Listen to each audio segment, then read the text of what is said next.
Sam Adeyemi, the senior pastor of Lagos-based church, Daystar Christian Center, has joined millions of Nigerians to demand for restructuring. Suffixing his opinion to the millions of views expressed by Nigerians, Adeyemi queried the senior special assistant to the president on media and publicity, Garba Shehu, over his statement, where he said that the federal government led by President Muhammadu Buhari would not succumb to threats emanating from some quarters in the country.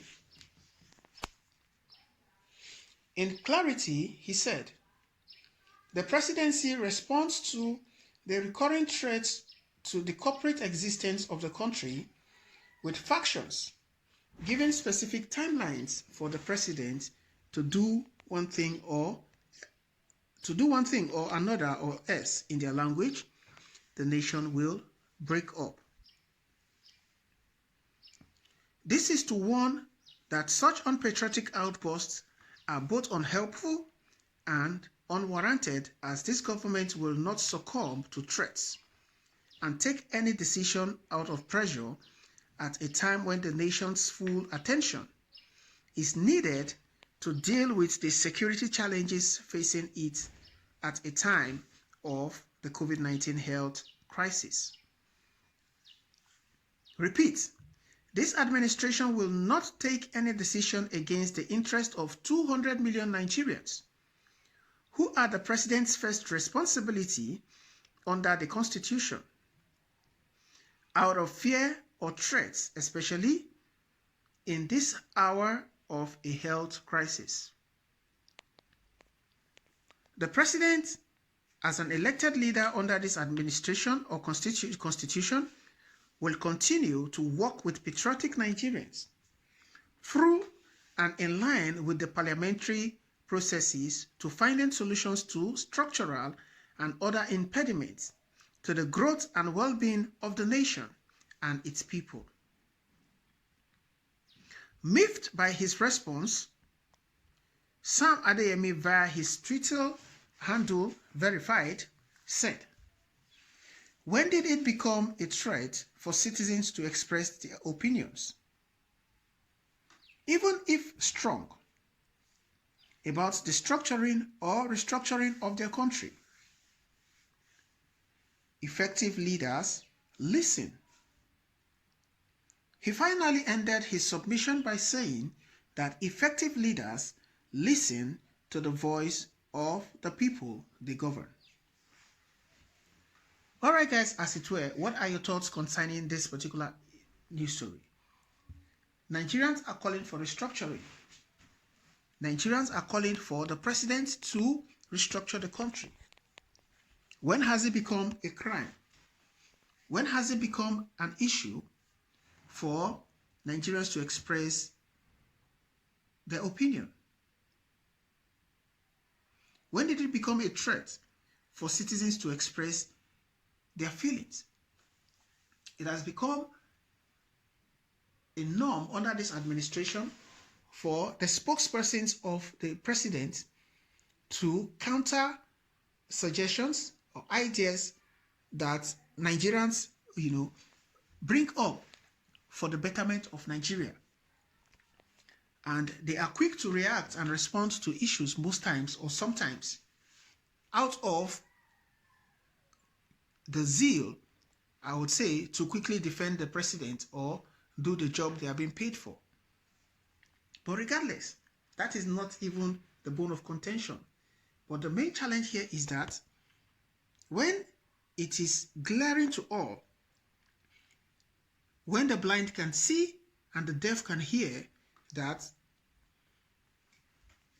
a higher percentage of Nigerians are calling for restructuring, isn't it wise for the president to take the needed step to ensure and begin the process of restructuring the country? It is only the wise and the best thing to do, if you'd ask me. Instead of washing their dirty linen in the public, which to a very large extent has continued to do more harm than good to their principal, his party, and the administration. It is really, really sad and unfortunate that we find ourselves in this situation where we have a leader that do not listen to the cry of the people. Like the clergyman says, an effective leader listens. An effective leader listens to his people.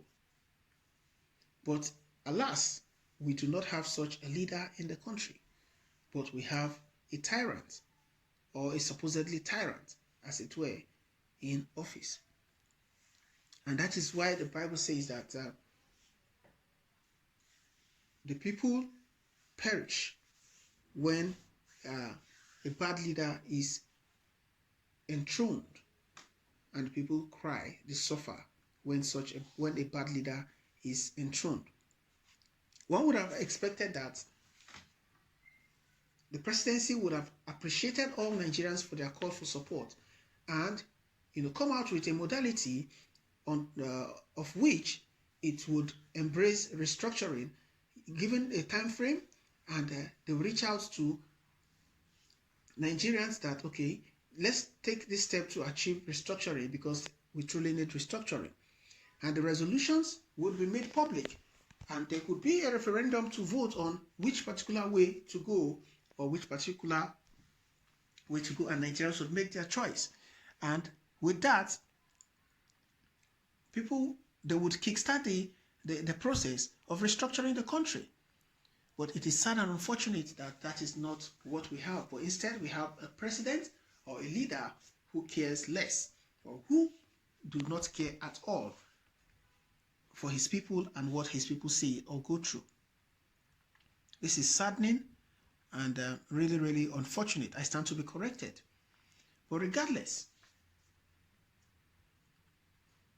a lot of Nigerians have continued to say that it doesn't matter if he listens or he does not listen.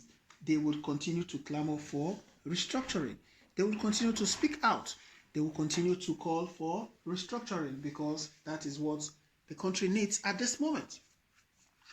So all the threats, all the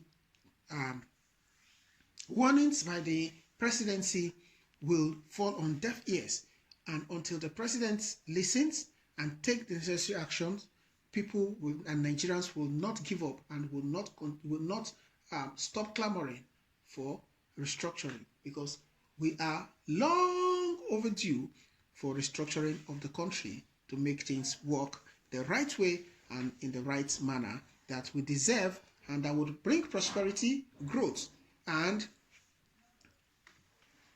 betterness to the country at large. So it is what it is, guys. What are your thoughts concerning this particular news story? Drop by at the comment section and let's know what your thoughts are. Thank you.